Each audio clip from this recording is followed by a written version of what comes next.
Just last week, 3 local residents were charged in 2 separate cases of child neglect. But how common are these cases? News Channel 18's Kristen Majorano reports the numbers may surprise you. Our reporting on those child neglect cases caused a few of our viewers to question how often this is happening in our community. At the Hartford House in Lafayette, many of the children who come through here are invited to leave a lasting reminder of their visits.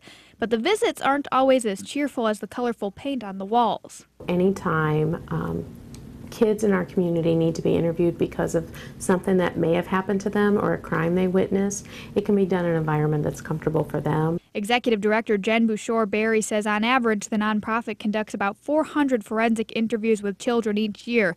In about 2/3 of those cases, the children are suspected victims of sexual abuse.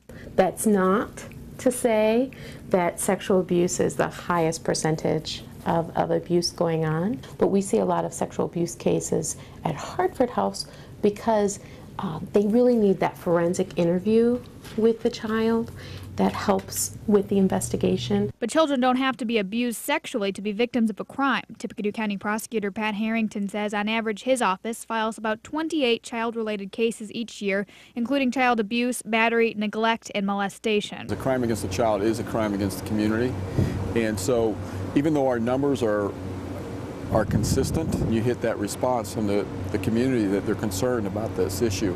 But in other counties, numbers show the issue may be getting worse, particularly as it relates to neglect. The latest numbers from the Indiana Department of Child Services show between 2005 and 2009, the number of children neglected in Newton County increased by more than 2,500%, from 0.85 out of every 1,000 children neglected in 2005 to 22.7 in 2009.